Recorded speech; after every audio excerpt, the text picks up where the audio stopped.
শুন, কাপড় সব খুলবি না, এমনি কর। ২৬ বছর বয়সী লিসা হোটেল রুমে বসে অপেক্ষা করছে তার দেবর ও তার পার্টনার শাওনের জন্য। এর প্রায় ৩০ মিনিট পর আসলো শাওন। কিরে, তোর আসতে এতক্ষণ লাগে? সরি ভাবি, বাইকের তেল শেষ হয়ে গিয়েছিল। ও আচ্ছা, নে তাড়াতাড়ি শুরু কর, আজ বেশি সময় নেই। তোর ভাই বাসায় এসে না দেখলে সন্দেহ করবে। আচ্ছা ঠিক আছে। শুন, কাপড় সব খুলবি না, এমনি কর। ওকে ভাবি। ওকে আচ্ছা, এগুলো বলা বাদ দিয়ে তাড়াতাড়ি শুরু কর। কথাটা বলেই বিছানায় শুয়ে পড়ল লিসা। আর শুতে শুতে লিসা আর বলল, সীমা কোথায়?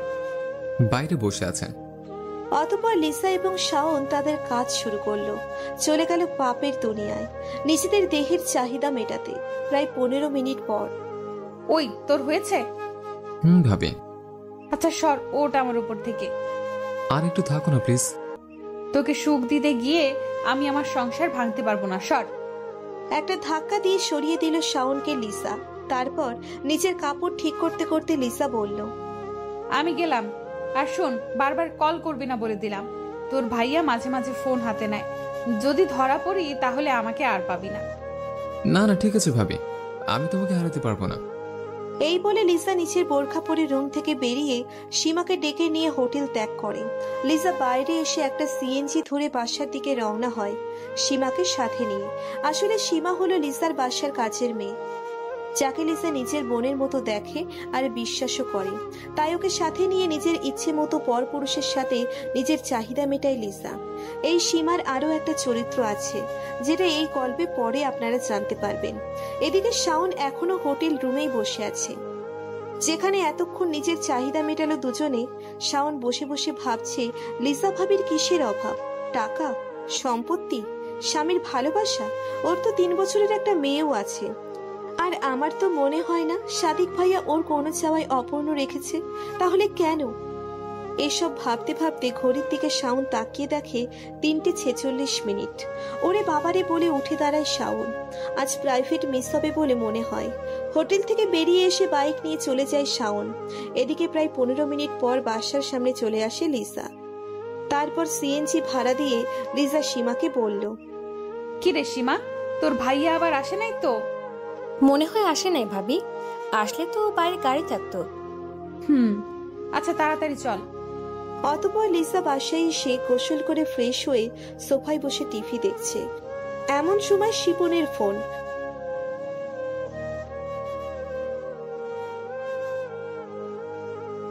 লিসা প্রথমে ধরল না, কিন্তু শিপনও নাছোড়বান্দা।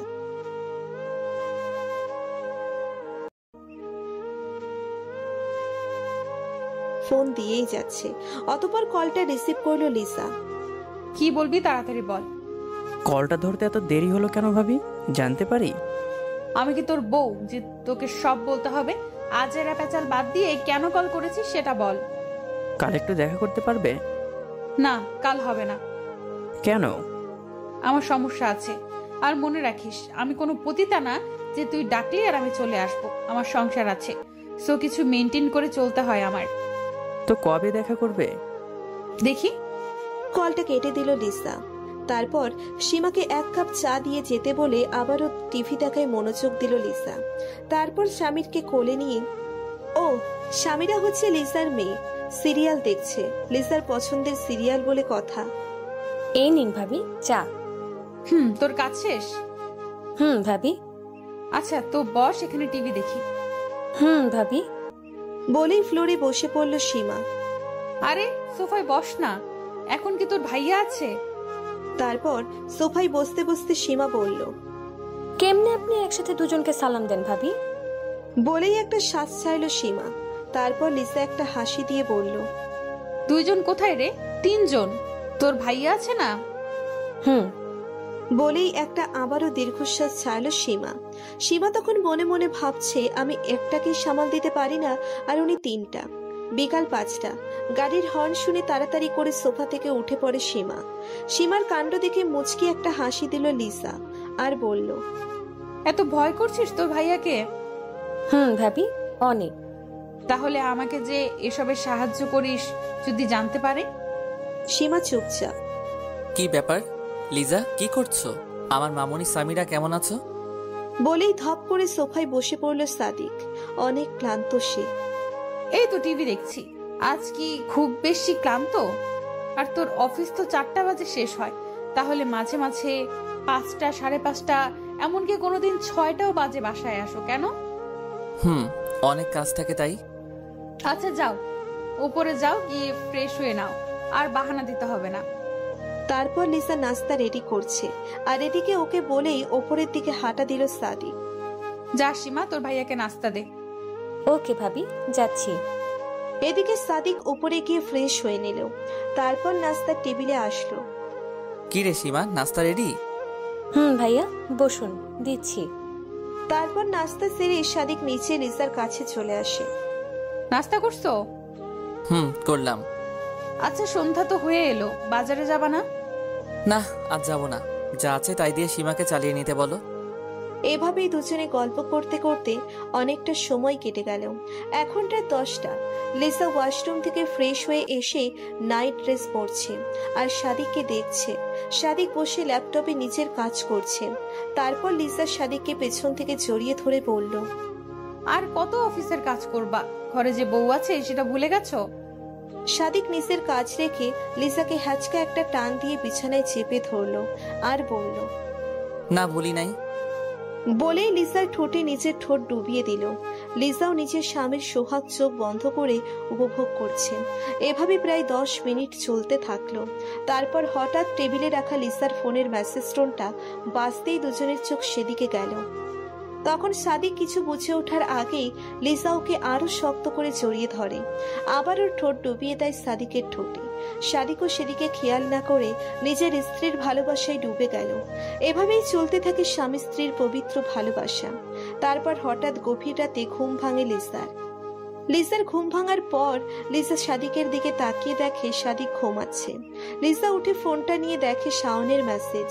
তখন মনে মনে 101টা গালি দিল ওকে। সকালবেলা 8টা বাজে ঘুম ভাঙে সাদিকের। লিসা এখনো ঘুমাচ্ছে। লিসার দিকে তাকিয়ে আছে সাদিক। ঘুমের মধ্যে লিসাকে নিষ্পাপ শিশুর মতো লাগছে। তারপর লিসার কপালে একটা আলতো করে কিস করে বিছানা থেকে উঠে সোজা ওয়াশরুমে চলে যায়। তারপর শাওয়ার নিয়ে ফ্রেশ হয়ে বাহিরে বের হয়। এদিকে লিসা এখনো ঘুমোচ্ছে দেখে সীমাকে ডেকে চা দিতে বলে নিউজ পেপারটা নিয়ে ব্যালকনিতে বসে পেপার পড়তে শুরু করলো সাদিক। সীমা চা দিয়ে গেল, আর সাদিক চায়ের কাপে চুমুক দিচ্ছে আর খবর পড়ছে। এদিকে লিসাও ঘুম থেকে উঠে গোসল সেরে আয়নার সামনে বসে সাজুগুজু করছে। সাদিক পেপার পড়া শেষে রুমে চলে আসে দেখে লিসা একটা নীল শাড়ি পরে আয়নার সামনে বসে আছে। লিসাকে নীল শাড়িতে একদম নীল পরীর মতো লাগছে, যা দেখে সাদিক নিজেকে আর কন্ট্রোল করতে পারেনি। লিসাকে পেছন থেকে জড়িয়ে ধরে ওর পিঠে নাক খুঁজতে লাগলো সাদিক। হঠাৎ সাদিকের স্পর্শে লিসা একটু কেঁপে উঠল এবং লিসারও রং পরিবর্তন হতে থাকলো। তারপর সাদিক বলল, আচ্ছা লিজা, তুমি এত সুন্দর কেন? তোমাকে যত দেখি ততই তোমার রূপে মুগ্ধ হয়ে যাই। আচ্ছা, তাই বুঝি? কেন, আগে কি সুন্দর লাগতো না? আসলে সেটা না, কিন্তু তুমি জানো দিন দিন আরো বেশি সুন্দর হয়ে উঠছো। সেটা কি জানো? হ্যালো মিস্টার, কয়টা বাজে? কেন? অফিসে যাবেন না? যাবো তো। তো আমাকে ছাড়েন আর অফিসে চলে যান। তোর সারাদিন অফিস আর অফিস, ভালো লাগে না? এই বলে সাদিক রেডি হয়ে অফিসের জন্য বেরিয়ে গেল। এখন সকাল 11টা। লিসা সোফায় বসে বসে টিভি দেখছে। হঠাৎ করে এমন সময় নিলয়ের ফোন।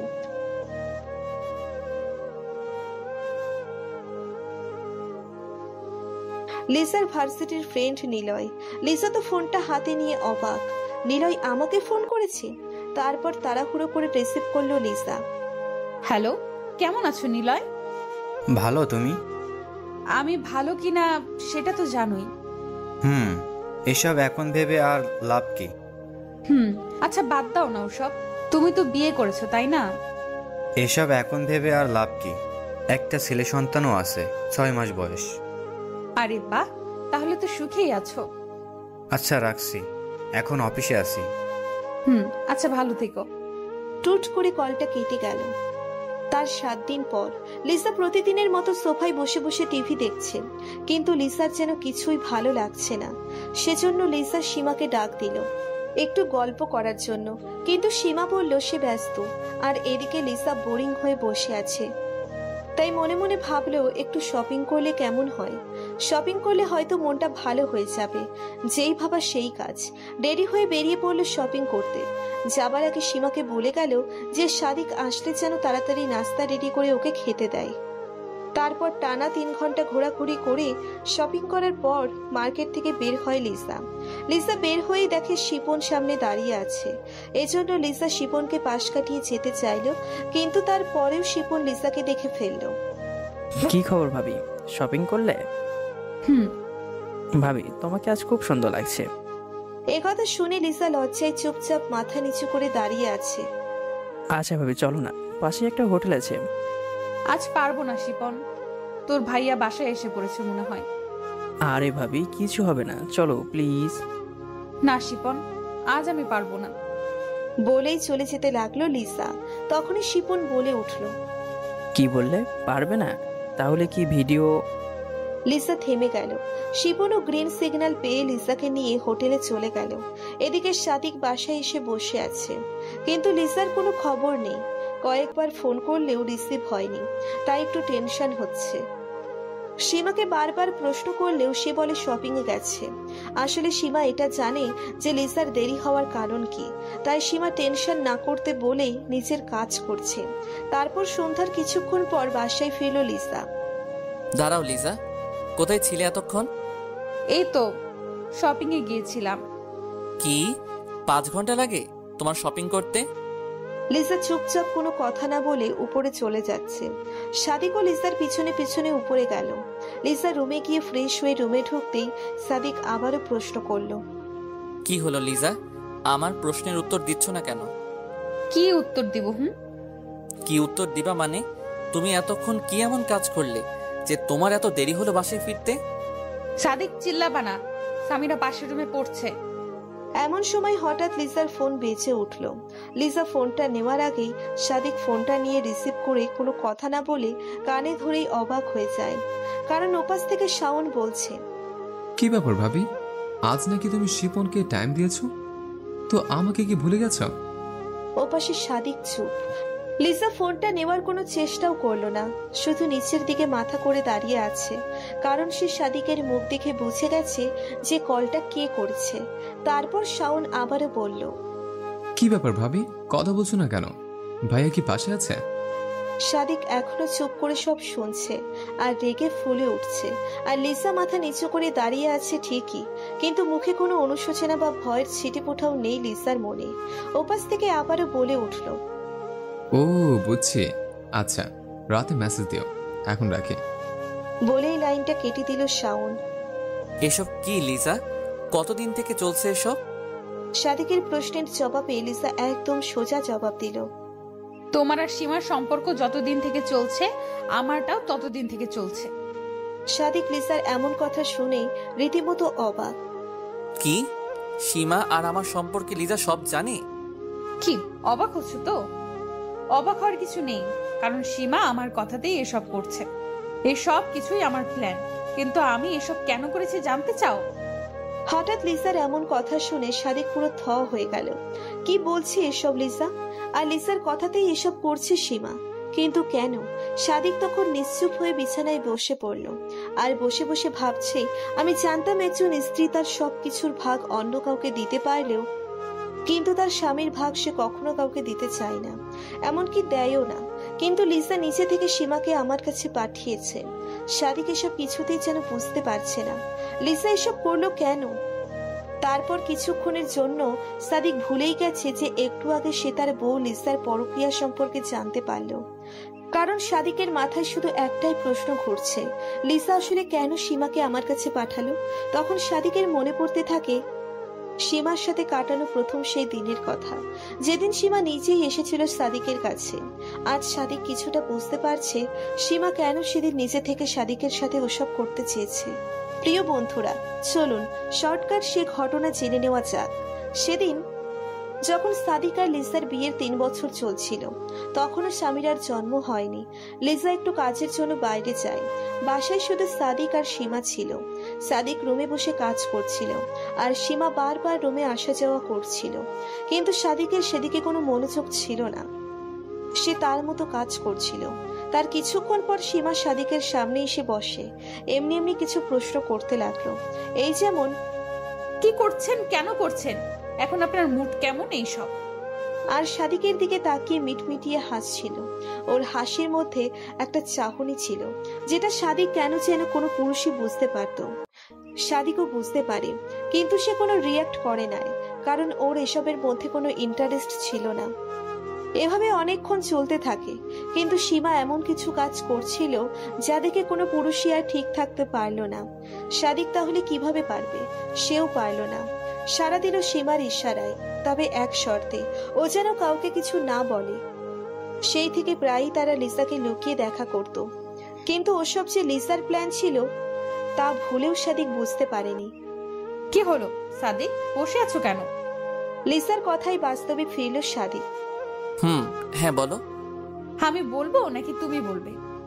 আমি আর কি বলবো, তুমি তো সবই জানো। আর আমি তো এই গল্পের মাস্টার মাইন্ড না, আমিও তোমার হাতের পুতুল এই গল্পে, তাই তুমিই বলো। কিন্তু এটা কেন করেছি সেটা জানো? না, সেটাই জানতে চাচ্ছি। সাথে তুমি, শাওন, শিপন এদের সাথে সম্পর্ক রাখছো কেন সেটাও। সাদিক, তোমার দুইটা প্রশ্নের উত্তর একটাই আমার কাছে। আমি এগুলো করেছি তার কারণ অনেকটা তুমি, হ্যাঁ অনেকটা তুমি, আর কিছুটা আমার ভাগ্য। আর সবচেয়ে বড় কারণটা হলো একটা মেয়ের চাহিদা, আকাঙ্ক্ষা, ইচ্ছা, শখ, সাধনা, এই সব কিছু পূরণের জন্য। আর একটা কথা কি জানো, আমি আসলে এসব করতে চাইনি, কিন্তু করতে বাধ্য হয়েছি। অনেক ভেবেছি, তারপর পা বাড়িয়েছি। এদিকে সাদিক লিসার কথা যতই শুনছে ততই যেন অবাক হচ্ছে। কি বলছো এসব লিজা? তুমি বাধ্য হয়ে করেছো মানে? আমি কি তোমাকে কখনো অপূর্ণ রেখেছি? হ্যাঁ রেখেছিল, হ্যাঁ তুমি অপূর্ণ রেখেছো। আর কি অপূর্ণ রাখছো জানতে চাও? তারপর লিসা কোনো কথা না বলে সাদিকের হাত ধরে সাদিককে টেনে পাশের রুমের দরজার কাছে নিয়ে গেল। নিয়ে গিয়ে পাশের রুমে বসে বসে পড়তে থাকা স্বামীরের দিকে আঙ্গুল তুলে দেখিয়ে দিয়ে বলল, ওই মেয়েটাকে দেখছো? ও তো আমাদের মেয়ে সামিরা। আমার এসব করার পেছনে আর একটা কারণ হচ্ছে ওই পিচ্চি মেয়েটা। হোয়াট? সাদিক, কিন্তু প্লিজ সাদিক, এখান থেকে চলো। সামিরা এখন অনেকটা বড় হয়ে গেছে। সামিরার 4 বছর এখন, তাই আমি চাই না ও এসব শিখুক, ও এসব শুনুক। আর আমি চাই না তোমার আমার কোনো কিছুই আমার মেয়ের জীবনকে প্রভাবিত করুক। তাই চলো, রুমে চলো। আর ডিনারের টাইম তো হয়ে এসেছে, তাই চলো সবাই আগে ডিনার করে নেই, তারপর তোমাকে সব বলবো। হ্যাঁ, আজ আমি বলবো তোমাকে। তারপর সবাই যে যার মতো ডিনার সেরে নিল। লিসা, সাদিক, স্বামীরা, সীমা সবাই ডিনার সেরে স্বামীরাকে ঘুম পাড়িয়ে দিয়ে লিসা রুমে চলে আসলো। সাদিক আগে থেকেই বসেছিল রুমে। লিসা রুমে প্রবেশ করতেই সাদিক একটু নড়ে চড়ে বসলো, আর লিসাও এসে বসে পড়লো। কেউ কিছু বলছে না, দুজনেই চুপ। এভাবে প্রায় 20 মিনিট চলে গেল। তারপর লিসা উঠে 1 গ্লাস পানি পান করলো আর সাদিককে বলল, তুমি পানি খাবে? না থাক, আমার পানির পিপাসা পাইনি। ওকে। এবার বলো। বলছি। আচ্ছা সাদিক, ছেলেরা তার বউয়ের কাছ থেকে কি চায় বলো তো? কেন জানো না? প্রশ্ন করো কেন? যা জানতে চাচ্ছি তাই বলো। একটা ছেলে তার বউয়ের থেকে সবচেয়ে বেশি যেটা আশা করে সেটা হলো অধিক বিশ্বাস আর ভালোবাসা। আর মেয়েরা? মেয়েরা কি চায় তার স্বামীর থেকে? মেয়েরাও সেটাই চায়, ট্রাস্টিং, কেয়ারিং, শেয়ারিং, এসব। কিন্তু মেয়েরা যে এসবের থেকেও আরেকটা জিনিস বেশি চায়, সেটা কি জানো? না, কি চাই বলো তো? সেটা হলো একটা বাচ্চা। সাদিক, তুমি দুনিয়ায় এমন কোনো মেয়ে পাবে না যে মেয়ে মা হতে চায় না। সব মেয়েই চায় তার একটা বাচ্চা হোক, আর সেটা যে কোনো মূল্যে। আর মা হবার ইচ্ছাটা এতই অদ্ভুত যে দেখো না, খবরের কাগজে বাচ্চা প্রসব করতে গিয়ে কত মেয়ে মারা যায়। তবু কোনোদিন কোনো মেয়ের মুখে শুনেছো যে সে বলেছে আমি মা হব না? লিসার কথা শুনে সাদিক কিছুটা থ হয়ে গেল। মনে মনে ভাবছে, লিসা তো সত্যি কথাই বলছে। এত কিছুর পরেও মেয়েদের মা হবার আকাঙ্ক্ষা কমে না। তারপর আবার দুজন কিছুক্ষণের জন্য চুপ, কেউ কিছু বলছে না। তার ঠিক 10 মিনিট পর নীরবতা ভেঙে লিসা বলল, আচ্ছা সাদিক, তুমি কি জানো সামিরা কার মেয়ে? কার আবার? আমাদের মেয়ে, মানে তোমার আর আমার মেয়ে। না সাদিক, সামিরা আমার মেয়ে সেটা ঠিক, কিন্তু তোমার না। মানে? সামিরার বাবা তুমি নাও, ওর বাবা অন্য কেউ। হোয়াট? তো কে সামিরার বাবা, বলো আমায়। বলছি, সামিরা আমার আর শাওনের মেয়ে, কিন্তু শাওন সেটা জানে না। এবার সাদিক আর বসে থাকতে পারল না, উঠে দাঁড়িয়ে বলল, লিজা, তুমি কি ইয়ার্কি করছো আমার সাথে? না সাদিক, আমি একদম ইয়ার্কি করছি না। সামিরা সত্যিই শাওনের মেয়ে। কিন্তু কিভাবে? কিভাবে সেটা আমি তোমাকে বোঝাতে পারবো না সাদিক, কিন্তু তুমি মানো আর না মানো সত্যি এটাই। আর সত্যি কথা বলতে, তুমি বাবা হবে কেমন করে? তুমি তো কোনোদিন বাবা হতেই পারবা না। এবার সাদিক লিসার কথা শুনে থমকে গেল আর প্রচন্ড রেগে গিয়ে বলল, what? Just stop talking like this. Liza, তুমি তোমার পাপ ঢাকার জন্য আমাকে এভাবে দোষ দিতে পারো না। আমি সত্যিটাই বলছি, আর আমি যা বলছি তা সত্যি। ওকে ফাইন, আচ্ছা বলো, তুমি জানলে কিভাবে যে আমি বাবা হতে পারবো না?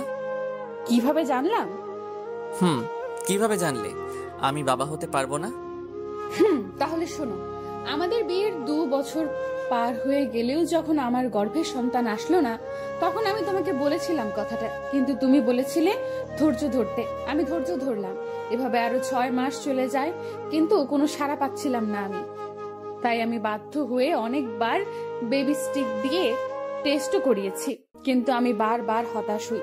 আর হ্যাঁ, তোমার মনে আছে সাদিক, তোমাকে নিয়ে আমি একদিন ডাক্তারের কাছে গিয়েছিলাম, আর তোমার আর আমার ব্লাড স্যাম্পল দিয়ে আসছিলাম ডাক্তারের কাছে। তারপর আরো অনেক টেস্ট করাই আমরা। হ্যাঁ মনে আছে। আছে, ভালো কথা, কিন্তু তুমি তো তখন বলেছিলে অন্য কথা। বলেছিলাম, কারণ আমি আগে শিওর হতে চেয়েছি যে সমস্যাটা তোমার নাকি আমার। তো তারপর কি হলো? ডাক্তার কি বলেছে? 7 দিন পর রিপোর্ট আসে। ডাক্তার রিপোর্ট দেখে বলে আমার কোনো সমস্যা নাই, কিন্তু উনি তোমার ব্যাপারে কনফিউশনে ছিলেন, আর উনি আমাকে আমাদের দাম্পত্য জীবন নিয়েও কিছু প্রশ্ন করেন। এই যেমন আমরা একসাথে থাকি কিনা, প্রাইভেট প্রশ্নই বলতে পারো। তারপর আমি সব বলে দেই যে তুমি আমাকে কোনো কমতি রাখো নাই, আর তুমি ফিজিক্যালি অনেক স্ট্রং, আমাকে সুখিয়ে রেখেছো। এসব শুনে উনি কিছুটা অবাক হন, কারণ উনি রিপোর্ট দেখে বললেন তোমার তেমন কোনো সমস্যা নাই, যা আছে তা সামান্য। তবে তাহলে বাচ্চা আসতেছে না কেন? তারপর ডাক্তার সাহেব কিছুক্ষণ ভেবে বলেন আপনি আরো কিছুদিন ধৈর্য ধরুন, হয়তো সমস্যাটা এমনি এমনি সেরে যেতে পারে। তারপর আমি আবারও 6 মাস অপেক্ষা করি, কিন্তু কোনো সাড়া পাচ্ছিলাম না। আমি কি করব ভেবে পাচ্ছিলাম না। এজন্য আমি আমার কিছু বন্ধুদের কল করে বলি, কিন্তু ওরা বলে ডিভোর্স নিতে। কিন্তু তোমার সাথে ডিভোর্স নিতে হলে তো তোমায় কোনো কারণ দেখাতে হবে। যদি এমনি এমনি ডিভোর্স নিতাম, তাহলে তুমি আবার কোনো মেয়েকে বিয়ে করতে, আর না হলে তোমাকে সব বলে দিতে হতো যে তুমি বাবা হতে পারবে না। এতদিন থেকে আমরা সংসার করে বুঝেছি তোমার মতো স্বামী সবার কপালে জোটে না। তুমি আমার সব চাহিদা মিটিয়েছো, সব চাওয়া পূরণ করেছো, আর আমি তোমাকে ভালোভাবেই চিনি। তুমি এসব জানার পর অফিসের কাজকর্ম সব ছেড়ে দিতে। তোমার প্রতি এতটা মায়া পড়ে গেছে যে তোমাকে এভাবে ছাড়তে ইচ্ছে করছিল না, আবার আমার ইচ্ছারও কোরবানি দিতে পারবো না। এমন সময় একদিন সীমা আসে আমার রুমে চা দিতে। এসে কিছুক্ষণ দাঁড়িয়ে থাকার পর মাথা ঘুরে পড়ে যায়। তখন তুমি অফিসে ছিলে। আমি তাড়াতাড়ি করে উঠে ওকে ধরি। তারপর লক্ষ্য করলাম সীমা ভয়ে কেমন যেন গুটিয়ে যাচ্ছে। আমি বুঝতে পারলাম কোনো গন্ডগোল তো আছে। তাই সীমাকে বললাম কি হয়েছে। ও প্রথমে না বললেও পরে বললো ও অন্তঃসত্ত্বা। আমি তো এটা শুনে অবাক, কিন্তু ওর বাচ্চার বাবা কে সেটা বলতে চাচ্ছিল না ভয়ে। তারপর প্রথমে আমি তোমাকে সন্দেহ করি, কিন্তু পরে মনে পড়ে তোমার সমস্যার কথা। তাই ওকে এটা সেটা ভয় ভীতি দেখিয়ে জানতে পারলাম ওর সন্তানের বাবা শাওন। এ কথা শুনে আমি পুরো থ হয়ে যাই। এরা আমার বাসায় এসব করছে আর আমি জানি না। যাই হোক, সেদিন রাতে আমি আর ঘুমাতে পারলাম না, কি করব এই টেনশনে। তারপর হঠাৎ মাথায় একটা বুদ্ধি আসলো। মনে মনে ভাবলাম আমাকে যে করেই হোক মা হতে হবে। যেহেতু তুমি সেটা পারবে না, তাই ভাবলাম সীমা এবং শাওনকে ব্যবহার করব। পরের দিন শাওনকে ফোন দিতে যাব, তখনই শাওন নিজে থেকে আমাকে ফোন করে আর একটা সমস্যায় পড়েছে বলে আমার কাছে হেল্প চায়। আমার আর বোঝার বাকি ছিল না সমস্যাটা আসলে কি, তাই ওকে বাসায় আসতে বলি। কিছুক্ষণ পর শাওন চলে আসে। তারপর ও বলার আগেই আমি ওকে সব বলি, আর এও বলি যে আমি ওকে হেল্প করব, কিন্তু একটা শর্তে। আমি শাওনকে বলি তোমাকে হেল্প করতে পারি, কিন্তু আমার একটা শর্ত আছে। তারপর শাওন আগে পিছে না ভেবে বলে, ঠিক আছে ভাবি, তুমি যা বলবো তাই করব, কিন্তু আমাকে বাঁচাও প্লিজ। এবার বলো কি করতে হবে, বল তোকে কিভাবে সাহায্য করতে পারি। যদিও লিসা জানে লিসাকে কি বলবে শাওন। ভাবি, সীমার পেটের বাচ্চাটা নষ্ট করতে হবে। ভাবি, আমি ওকে বিয়ে করতে পারবো না, আর সীমাও রাজি নষ্ট করতে। সীমা জানে সব। আমরা দুজনে শুধু নিজেদের চাহিদা মিটিয়েছে, কিন্তু ভুলবশত বাচ্চাটা চলে এসেছে। আর সীমা জানে না কিভাবে অ্যাবর্শন করতে হয় বা কি কি করতে হয়। তুমি শুধু ওকে একটু হেল্প করবা, ডাক্তারের কাছে নিয়ে যাবো প্লিজ। ও এই কথা, আচ্ছা আমি দেখছি, তুই যা এখন, আমি সীমার সাথে কথা বলে দেখি। আচ্ছা ভাবি, ঠিক আছে। বলেই চলে গেল শাওন। তারপর আমি কিছুক্ষণ পর সীমার সাথে কথা বলি এবং সীমাও দেখলাম রাজি বাচ্চা নষ্ট করতে, কারণ সীমা জানে শাওন সীমাকে কখনো বিয়ে করবে না। আর সবচেয়ে বড় কথা হচ্ছে শাওনের মতো সীমার মুখেও একই কথা, চাহিদা মেটানো। ওরা দুজন শুধু নিজেদের চাহিদা মিটিয়েছে, আর যেহেতু ওরা এই বাচ্চাটাকে নিয়ে চিন্তিত, সেহেতু আমি সেটারই ফায়দা নিলাম। আমি সীমাকেও বললাম যে হেল্প করব, কিন্তু শর্ত আছে। এবার শাওনের মতো সীমাও শর্তে রাজি। আমি যেন যা করতে চাচ্ছি সবই হচ্ছিল। তারপর কি করলে? তারপর আর কি, সীমার অ্যাবর্শন করালাম এবং আমি সীমার সুস্থ হবার অপেক্ষা করতে লাগলাম। তারপর কিছুদিন পর বুঝতে পারলাম সীমা এখন সম্পূর্ণ সুস্থ। তাই প্রথমে সীমাকে শর্তের কথা বলি। ওকে বলি যে আমার শর্ত হলো তোকে আর তোর স্যারের সাথে ফিজিক্যাল সম্পর্ক করতে হবে। কথাটা শুনে ও প্রথমে একটু চমকে যায়, কারণ ও কোনো মেয়ে এই কথা বলতে পারে। সীমা হয়তো সেটা এক্সপেক্ট করে নাই এবং কল্পনাও করতে পারে নাই। তাই কোনো স্ত্রী যে তার স্বামীর ভাগ অন্য কাউকে দেবে সেটা তার ধারণার বাইরে ছিল। সো সীমা যেহেতু কথা দিয়েছিল তাই রাজি না হয়ে পারেনি, এবং আমি জানতাম ও রাজি হবে, কারণ যে মেয়ে নিজের ইচ্ছায় শাওনের সাথে ফিজিক্যাল রিলেশন করতে পারে, আর যাই হোক ওর শারীরিক চাহিদা অনেক। আচ্ছা, কিন্তু শাওনকে রাজি করালে কিভাবে? আমি জানি ও খুব ভালো ছেলে। কি ভালো ছেলে? তোমার মামাতো ভাই হচ্ছে 1 নাম্বার লুচ্চা, বুড়ি থেকে ছেড়ে কাউকে ছাড়ে নাই। আর যে ছেলে কাজের মেয়ের সাথে ওসব করে সে আবার ভালো হয় কিভাবে? আর ও আমাকে কতবার লাইন মেরেছে তুমি জানো? আর আমি জানতাম শাওন আমাকে পছন্দ করে। আমাকে কাছে পাওয়া মানে শাওনের চাঁদ হাতে পাওয়ার মতো ছিল। আমি শুধু একদিন ওকে ইশারা করছি মাত্র, আর তাতেই কাজ হয়ে যায়। আর এইভাবেই শুরু তোমার ও আমার অন্য কারোর সাথে সহবাস। তুমি তো সীমার সাথে ভালোই কাটাতে, তাই আমি কোথায় যাই কি করি এইসবের খুব একটা খেয়াল রাখুনি। রাতে তো দুজনকেই ভালোই সামাল দিতে তুমি। আচ্ছা বুঝলাম, তাহলে শিপনকে তোমার প্রয়োজন হলো কেন?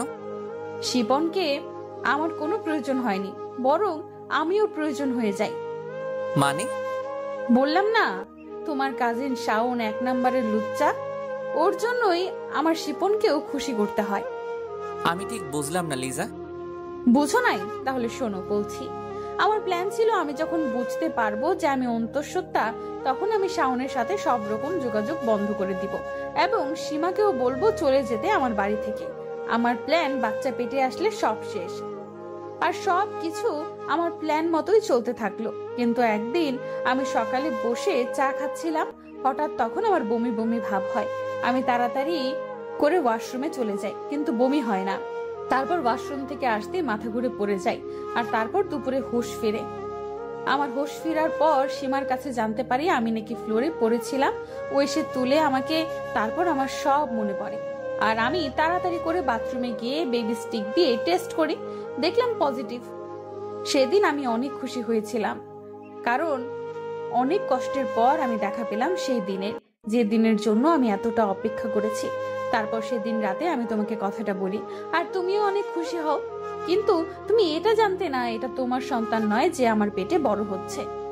আর সেদিন তোমার খুশি দেখে মনে হয়েছিল আমি কোনো পাপ করিনি, কোনো অন্যায় করিনি। সাদিক, মানুষ তো চাহিদা মেটাতে গিয়ে খুনও করে। সে কি মেনে নেয় যে সে অন্যায় করেছে? নেয় না, কারণ সে ভাবে সে সেটাই ঠিক করছে যেটা করেছে। তোমার কাছেও তাই মনে হয়েছে? আচ্ছা যাই হোক, তারপর বলো। তারপর শাওনকে বলে দেই যে আমি এখন অন্তঃসত্ত্বা, তাই তোর সাথে দেখা করতে পারবো না। কিন্তু আমি ওকে এটা বলিনি যে আমার পেটে সন্তান ওর, কারণ আমি সামিরাকে তোমার পরিচয়ে বড় করতে চেয়েছিলাম। আর যখন সীমাকে তাড়িয়ে দেব ভাবলাম, তখনই মনে পড়লো এখন আমি তো বেশি কাজ করতে পারবো না, তাই একজনকে আমাদের প্রয়োজন, তাই সীমাকেও রেখে দিলাম। তারপর সামিরার জন্ম হলো। তুমি আমি দুজনেই অনেক খুশি আর অনেক আনন্দ করে চলে আসি আমাদের এই ছোট্ট ফ্ল্যাটটাতে। তারপর সামিরার যখন 1 বছর পূর্ণ হলো, তখন কিছুদিন পর হঠাৎ একদিন শাওন আমাকে ফোন করলো, আর আমি শাওনকে সোজা বলে দিয়ে আমি ওর সব করতে পারবো না। কিন্তু শাওন অনেক রিকোয়েস্ট করে শেষবারের জন্য দেখা করতে। আমি ওর না করলাম না। দেখা করতে হোটেলে চলে যাই, আর গিয়ে দেখি শাওন বসে আছে। আমাকে দেখে ও উঠে আসে আর এক টানে আমাকে ওর বুকে টেনে নেয়। তারপর ওর চাহিদা মেটানোর পর আমি যখন ক্লান্ত হয়ে শুয়ে আছি, এমন সময় শিপন ঢুকলো রুমে। আমি তো শিপনকে দেখে অবাক হয়ে বিছানার চাদর টেনে নিজেকে কোনো রকম ভাবে ঢেকে নেই, আর শাওনের দিকে তাকিয়ে দেখি ও হাসছে। তারপর আমি অবাক হয়ে শাওনকে প্রশ্ন করলাম, শাওন, শিপন এখানে কেন? তারপর শাওন হেসে উত্তর দিল, ভাবি, ওরও চাহিদা একটাই। কথাটা বলেই শাওন বিছানা থেকে উঠে গেল। আমি উঠতে পারছি না লজ্জায়, কারণ আমার শরীরে কোনো কাপড় ছিল না, তাই বিছানায় বসে আছি। এই সময় শিপন বিছানায় বসতে বসতে বলল, কি ভাবি, আমাকে পছন্দ হয়নি?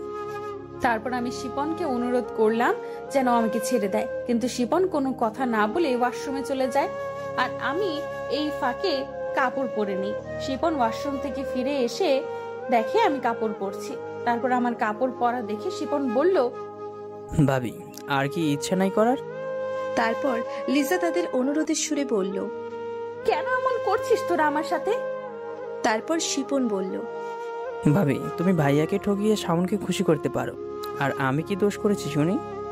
তারপর লিজা শিপনের কোনো কথা না শুনে ওখান থেকে চলে আসতেই কিন্তু শিপন পিছন থেকে লিসার হাত টেনে ধরে আর একটা টান দিয়ে ওর বুকে চেপে ধরে বলে, এত সহজ ভাবি এখান থেকে চলে যাওয়া যায়?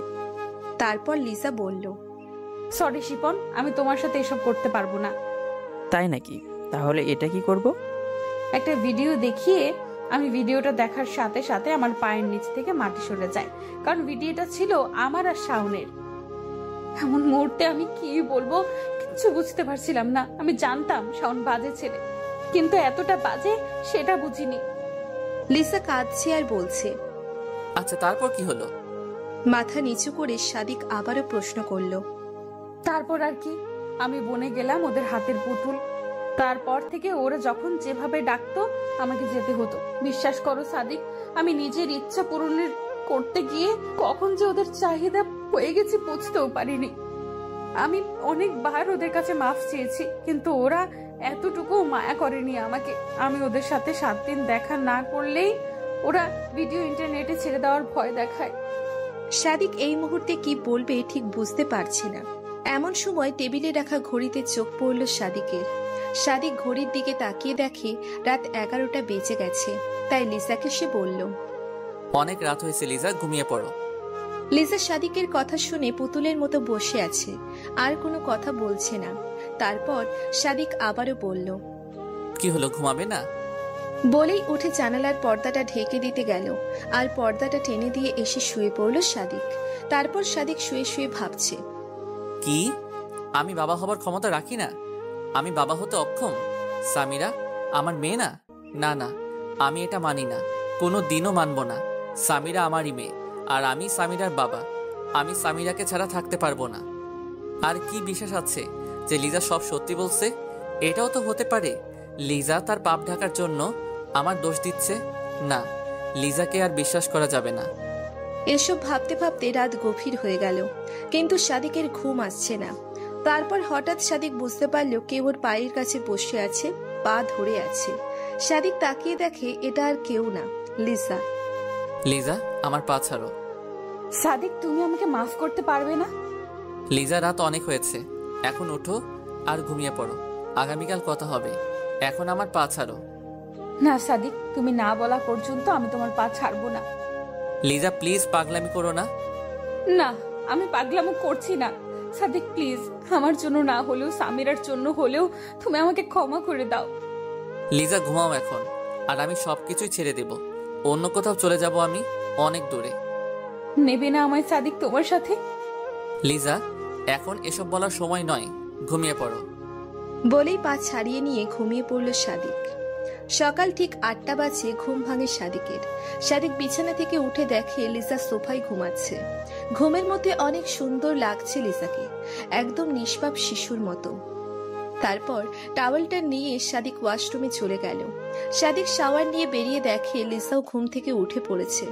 তারপর সাদিক লিজাকে কিছু না বলেই চলে গেল ব্রেকফাস্ট করতে। ব্রেকফাস্ট সেরে অফিস যাবে, তখনই লিজা পেছন থেকে ডাক দিল, সাদিক। কিছু বলবে? না, তুমি যাও, অফিস থেকে আসলে বলবো। আচ্ছা। বলেই চলে গেল সাদিক। বিকালবেলা খুব ক্লান্ত হয়ে বাসায় ফিরল সাদিক। লিজাকে দেখলো কার সাথে যেন কথা বলছে, হয়তো শাওন অথবা শিপন হবে। তাই সাদিক আর কিছু না বলেই উপরে চলে গেল। তারপর হঠাৎ কিছুক্ষণ পর কারো গলার আওয়াজে নিচে আসে সাদিক, আর এসে দেখে শাওন লিজার সাথে উচ্চস্বরে কথা বলছে। সাদিক ব্যাপারটা এড়িয়ে যেতে চেয়েও পারল না, তাই নিচে নেমে এলো। এসে বলল, কি ব্যাপার শাওন, কি হয়েছে? আমি আমার মেয়েকে নিতে এসেছি ভাইয়া। তোর মেয়ে মানে? হ্যাঁ, আমার মেয়ে। কে তোর মেয়ে? কেন? সামিরা। সামিরা আমার মেয়ে। না, সামিরা তোমার মেয়ে না, ও সাদিকের মেয়ে। সাদিক ভাইয়ার মেয়ে? উনি তো বাবাই হতে পারবে না, তাহলে মেয়ে কোথা থেকে আসবে? কথাটা শুনেই সাদিক মাথা নিচু করে ফেলল। কি বলবে কিছুই খুঁজে পাচ্ছে না সে।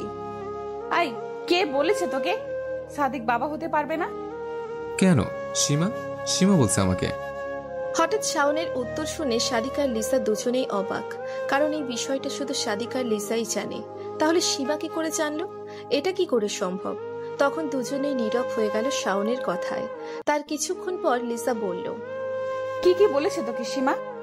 কেন? যা বলছে তা তো বললামই। আর এটাও বলেছে যে সাদিক ভাইয়া কোনোদিন বাবা হতে পারবে না। এবার লিসা পুরো হতভম্ব হয়ে গেল, কারণ এসব নিয়ে সে সাদিকের সাথে গতকাল রাতে কথা বলছে, আর এরই মধ্যে সীমা জেনে গেল। কিন্তু কিভাবে? ওদিকে সাদিক মাথা নিচু করে ভাবছে, এইটাই ছিল আমার প্রাপ্য। আমার স্ত্রীর থেকে সন্তানের দাবি করছে তার প্রেমিক, সেটাও আমার মুখের উপর। একজন পুরুষের কাছে এর চেয়ে লজ্জার আর কি হতে পারে? দেখ শাওন, আমি ঠিক জানি না সীমা তোকে কি এবং কেন বলছে, কিন্তু সত্যি এটাই যে সামিরা সাদিকের মেয়ে। যে কোনোদিন বাবাই হতে পারবে না সে সামিরের বাবা কিভাবে সম্ভব? দেখ শাওন, আমরা এমনিতেই ঝামেলার মধ্যে আছি, তাই তুই চলে যা বলছি এখন। ভাবি, আমি এখানে থাকতে আসিনি, সামিরাকে দাও, আমি চলে যাচ্ছি। এদিকে সাদিক এখনো চুপ, কারণ সাদিক এখনো বুঝতে পারছে না সীমা এসব জানলো কিভাবে। দেখ শাওন, সামিরাকে তুই কোনো দিনই পাবি না, কারণ সামিরা আমার আর সাদিকের মেয়ে, আর তুই এটা মেনে নে এবং এখান থেকে চলে যা। ভাবি, আমি সামিরাকে না নিয়ে কোথাও যাব না। আচ্ছা, কি প্রমাণ আছে যে সামিরা তোর মেয়ে? এত বড় গলা করে তুই বলছিস সামিরা তোরই মেয়ে। প্রমাণ আমি নিজেই, আর সীমা। আর ভাইয়া, তুমি কেমন পুরুষ? তুমি অন্য কোনো মেয়েকে নিজের মেয়ে বলো? দেখ শাওন, আমি তোকে এই বিষয়ে এখনই কিছু বলতে চাই না, তবে হ্যাঁ, আমি বাবা হতে অক্ষম না, এটা জেনে রাখিস। আচ্ছা, তার মানে তুমি বলতে চাচ্ছ সামিরা তোমার মেয়ে? তারপর সাদিক কিছু বলতে যাবে, তখনই লিসা বলল, শাওন, তুই যাবি এখান থেকে নাকি দারোয়ান দিয়ে বের করে দিব? ঠিক আছে, আমি যাচ্ছি। তবে হ্যাঁ, আমি যাচ্ছি বলে এটা ভেবো না যে আমি হাল ছেড়ে দিয়েছে। সামিরা আমার মেয়ে, আর আমি ওকে নিয়ে যাবই। এই বলে চলে গেল শাওন। এদিকে সাদিক সোফায় বসে পড়ল, আর লিসা ঠায় দাঁড়িয়ে আছে। সন্ধেবেলা স্বামীরার স্কুল ও প্রাইভেট শেষে স্বামীরাকে পিক করে বাসায় নিয়ে আসে সীমা। আর স্বামীরা বাসায় ঢুকেই আপু বলে দৌড়ে গিয়ে সাদিকের গলা ধরে গালে চুমু খেয়ে বলল, কি হয়েছে আপু, তোমার মন খারাপ কেন? না আম্মু, ও কিছু না। তোমার স্কুল প্রাইভেট কেমন হলো? ভালো আপু। সাদিক মনে মনে ভাবছে, স্বামীরার কাছে আসলেই আমার মন ভরে যায়, আমার সব শূন্যতা দূর হয়ে যায়, সব ক্লান্তি দূর হয়ে যায় ওর মুখটা দেখলে। ও আমার কাছে আসলেই যেন আমি সব ভুলে যাই। তাহলে কি করে স্বামীরা আমার মেয়ে না হয়? আর অন্য কারো মেয়ের প্রতি তো এরকম ফিলিংস আসার কথা না, আর আসবেও না। ওদিকে সীমা এবং লিসা দুজনেই দাঁড়িয়ে থেকে সাদিক আর সামিরাকে দেখছিল। তারপর লিসা বলল, সীমা এদিকে আয়। জি ভাবি বলেন। আম্মু, তুমি তোমার আব্বুর সাথে উপরে যাও, আমি আসতেছি, কেমন? সাদিকও বুঝতে পারলো লিসা কি মিন করছে, তাই ও সামিরাকে নিয়ে উপরে চলে যায়। এবার বল সীমা, আমি তো কি ক্ষতি করেছি যার জন্য তুই আমার এত বড় ক্ষতি করতে চাচ্ছিস? একটু অবাক হয়ে সীমা বলল, ক্ষতি মানে? দেখ সীমা, এখন ন্যাকা সাজার চেষ্টা করিস না। তুই শাওনকে কি জন্য বলেছিস যে শাওন সামিরার বাবা? ভাবি আপনি কি বলছেন এসব? আপনি ঠিক আছেন তো? পানি খাবেন নাকি ভাইয়া কিছু বলেছে? দেখ সীমা, আমি জানি তুই গভীর জলের মাছ, আর তুই আর শাওন মিলে নিশ্চয়ই কিছু একটা করছিস।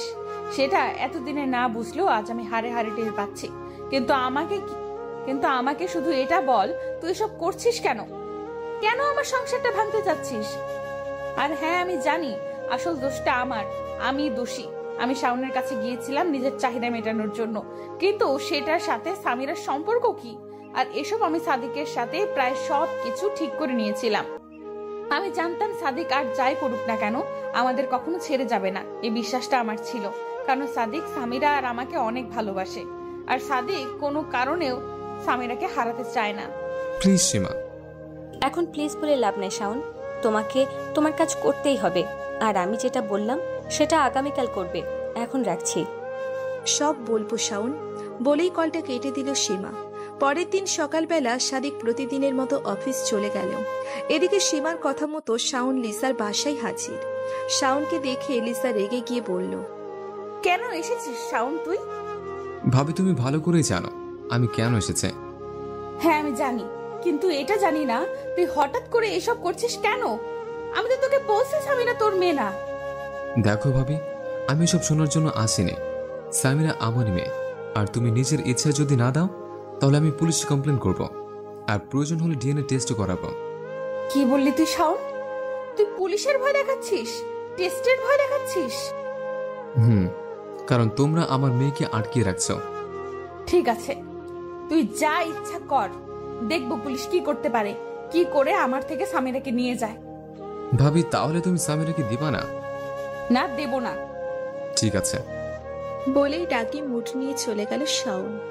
এদিকে লিসা হতাশ হয়ে বসে পড়ল সোফায়, আর মনে মনে ভাবছে কি করতে গিয়ে কি করে ফেললাম। নিজের দেহের বিনিময়ে যাকে পেয়েছি তাকে এখন হারাতে হবে বলে মনে হয়।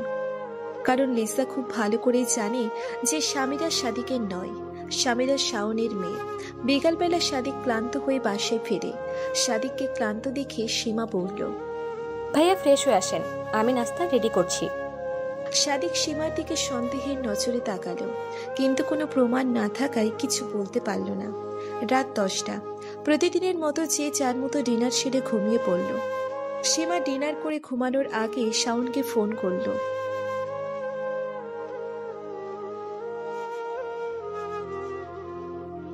হ্যালো। গুড শাওন, আজ কিন্তু ফাটিয়ে দিয়েছো। তুমি আজ চাইলে হাসতে পারো। না সীমা, পারবো না। ও মা, তাই নাকি? চাঁদ আজ কোন দিকে দিয়ে উঠেছে? হ্যাঁ, যে ছেলে ছুরি থেকে বুড়ি কাউকে ছাড়ে না সে আজ বলছে পারবে না। সরি সীমা, আজ নিজেকে খুব অপরাধী মনে হচ্ছে। নিজের শারীরিক চাহিদা মেটানোর নেশায় আমি অনেক নিচে নেমে গেছে। প্লিজ আমাকে মুক্তি দাও সীমা। তুমি চাইলে এখন আর সেটা সম্ভব না শাওন, কারণ তুমি এখন পুরোপুরি ফেসে গেছো। ও পাশে শাওন চুপ। কি হলো শাওন, কথা বলো। সীমা কেন করছে এমনটা? দেখো শাওন, এখন কথা ঘুরিয়ে লাভ নেই। আগামীকাল সাদিক ভাইয়া বাসায় ফিরবে, আর তুমি সকাল সকাল চলে আসবে। হতে পারে কালকে এই গল্পের ইতি টানবো। কি ইতি টানবে তুমি সীমা? আর এই গল্পে তোমার আসল চাহিদাটা কি একটু বলবে প্লিজ? কাল সব জানতে পারবে শাওন, আমি এখন রাখছি। শাওন চুপ। তারপর সীমা শাওনের চুপ থাকা দেখে লাইনটা কেটে দিল। এদিকে লিসা সাদিককে শাওন এসে যা যা বলেছে সব বলে দিল। আর সাদিক এগুলো শুনে রেগে গিয়ে বলল, ঠিক আছে তাই হবে। কি হবে? আমি ডিএনএ টেস্টই করাবো। কিন্তু সাদিক। কোনো কিন্তু নয় লিজা, আমি আর এই টানাপোড়েনের মধ্যে থাকতে চাই না, তাই আমাকেও এই বিষয়টা ক্লিয়ার হতে হবে, কারণ তুমি যতই বলো না কেন আমি এটা মানতে পারবো না যে আমি বাবা হতে পারবো না, তাই আমি নিজেই এর টেস্ট করাবো। পরের দিন সকালবেলা শাওন আবারও আসলো সাদিকের বাসায়। শাওনকে দেখেই সাদিক বলল, চল শাওন, আজ তুই যা চাইবি তাই হবে। কিন্তু ভাইয়া, আজ আমি তোমাকে কিছু বলতে চাই। এখন আর কোনো কথা নয় শাওন, আজ আমারও প্রুফ চাই, চল। ভাইয়া একটু দাঁড়াও প্লিজ। সীমা দূর থেকে দাঁড়িয়ে দাঁড়িয়ে সব দেখছিল। সাদিক শাওনের আর কোনো কথা না শুনে টানতে টানতে নিয়ে গেল। লিসাও আর কিচ্ছু বলল না। বাইরে বের হয়ে সাদিক ওর গাড়ি বের করে শাওনকে নিয়ে হসপিটালে চলে গেল। গিয়ে ডক্টরকে দুজনের স্যাম্পেল দিয়ে দিল। কিন্তু স্বামীরার ডক্টরের এমন প্রশ্নে সাদিক বলল সেটা একটু পর এসে দিয়ে যাবে। তুই এবার যেতে পারিস শাওন। কিন্তু ভাইয়া, আমার একটা কথা শুনবা তো?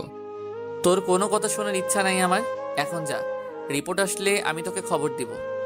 কিছুক্ষণ পর বাসায় ফিরল সাদিক। লিসা সাদিককে দেখে দৌড়ে গেল ওর কাছে। গিয়ে সাদিকের গায়ে হাত রেখে বলল, কি করলে সাদিক?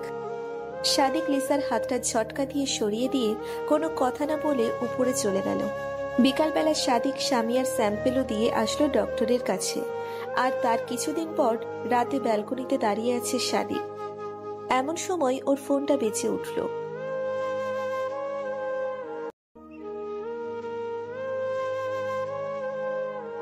ফোনটা হাতে নিয়ে দেখে ডক্টরের কল। রিসিভ করলো সাদিক। হ্যালো। জি স্যার, বলুন। আপনার রিপোর্ট চলে এসেছে, আগামীকাল যে কোনো সময় এসে নিয়ে যাবেন। তারপর সাদিক কলটা কেটে দিল। বুকের ভেতর দুরু দুরু করেছে। কি হবে যদি রিপোর্টে এটা আসে যে স্বামীরা শাওনের মেয়ে? কি করে মুখ দেখাবে?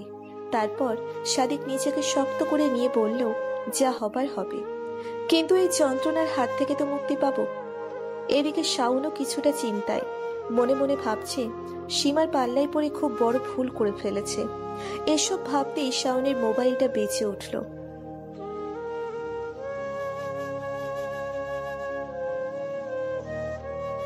হাতে নিয়ে দেখে সাদিকের কল। রিসিভ করতেই সাদিক বলল, আগামীকাল আমার বাসায় চলে আসবি 10টার দিকে। এদিকে সাদিকের ফোন পেয়ে শাওনের টেনশন আরো বেড়ে গেল। সাথে সাথে সীমাকে ফোন দিল শাওন।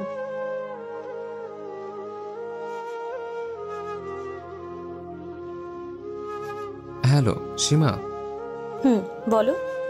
এখন আমি কি করব? আমার খুব টেনশন হচ্ছে। আমি আগামীকাল সব বলে দেব। তোমার বলতে হবে না, আমি বলে দেব, কারণ এখন আমার বলার সময় হয়েছে। তুমি শুধু কাল আসবে, যা করার আমি করব। পরের দিন সকালবেলা সাদিক অফিসে না গিয়ে হসপিটাল থেকে রিপোর্ট আনতে চলে গেল। তারপর রিপোর্ট নিয়ে বাসায় চলে আসে সাদিক। এসে দেখে লিসা, শাওন, সীমা সবাই বসে আছে। আর সাদিকের হাতে রিপোর্ট দেখে লিসার বুক কেঁপে উঠল, কারণ সে শিওর যে রিপোর্টে নিশ্চয়ই সাদিকের জায়গায় শাওনের নাম আছে। তাই লিসাকেও কিছু বলার আগেই সাদিকের হাত থেকে রিপোর্টের খামটা কেড়ে নিতে চাইল, কিন্তু সাদিক তা হতে দিল না। পরে সাদিক খামের ভেতর থেকে রিপোর্টের কাগজটা বের করবে, তখনই শাওন বলল, এসব করো না ভাইয়া, তার আগে আমি তোমাকে কিছু বলতে চাই।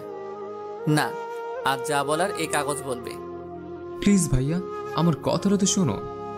সাদিক কোনো কথা না শুনে রিপোর্টটা বের করলো। আর এদিকে লিসা আর শাওনের বুক কাঁপানোর গতি বেড়ে গেল। লিসা লজ্জায় মাথা নিচু করে রইল, আর শাওনও কিচ্ছু বলছে না। তারপর সাদিক রিপোর্টটা বের করলো, আর বের করে দেখে নীরব হয়ে দাঁড়িয়ে আছে। সাদিক কিছুক্ষণ দাঁড়িয়ে থাকার পর আস্তে আস্তে বসে পড়ল। আর সাদিকের এমন অবস্থা দেখে লিসা দৌড়ে এসে সাদিককে ধরল, সাথে শাওনও। কিন্তু সীমা এলো না। সীমা ঠাই দাঁড়িয়ে আছে। তারপর শাওন পড়ে থাকা পেপারটা কাপা হাতে তুলে নিয়ে একবার দুইবার ভালো করে দেখলো। দেখে একটা স্বস্তির নিঃশ্বাস ছাড়ল। ছেড়ে কাউকে কিছু না বলে সোজা গিয়ে সোফায় বসে পড়ল। তারপর লিসা সাদিককে ধরে সোফায় বসালো, এবং তারপর লিসাও কাপা হাতে শাওনের হাত থেকে পেপারটা নিয়ে দেখতে শুরু করলো। তারপর লিসা দেখলো সবকিছু ঠিকই আছে, কিন্তু বাবার জায়গায় যে নামটা দেখলো, লিসা এতে খুব অবাক হয়ে যায়। কারণ সেখানে পরিষ্কার লেখা স্বামীরার ডিএনএ শাওনের সাথে নয়, বরং স্বামীরার ডিএনএ ম্যাচ করেছে সাদিকের ডিএনএর সাথে। কিন্তু এটা কিভাবে সম্ভব? সেদিন ডক্টর যে বলল সাদিক কখনো বাবা হতে পারবে না। লিসার মাথা ঘুরতে লাগলো, কিন্তু সে নিজেকে কন্ট্রোল করে সাদিকের পাশে গিয়ে কিছু বলতে চেয়েও পারল না।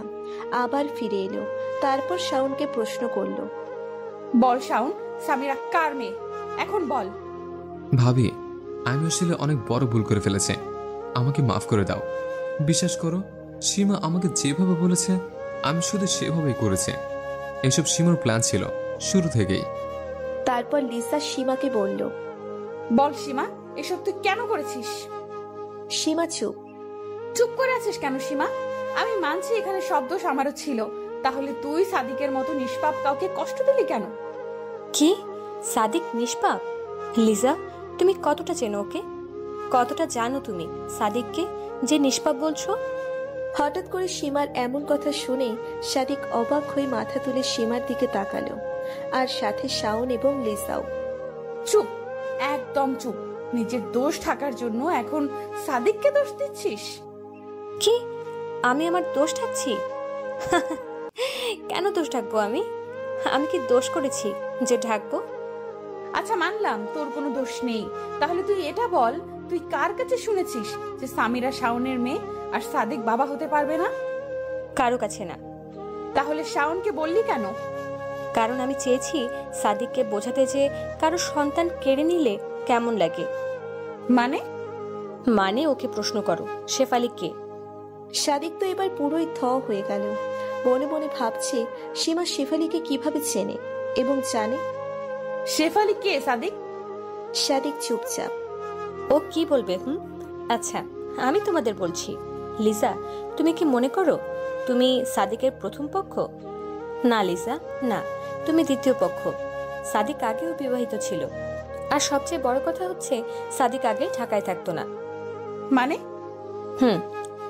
মানে হচ্ছে সাদিকের বাসা খুলনায়, আর সাদিক সেখানে ভালোবেসে বিয়ে করে আমার বেস্ট ফ্রেন্ড শেফালিকে। কিন্তু তুমি কে? তোমায় তো কোনোদিন শেফালির আশেপাশেও দেখিনি। দেখবে কিভাবে? আমি তখন দেশে থাকলে তো দেখবে।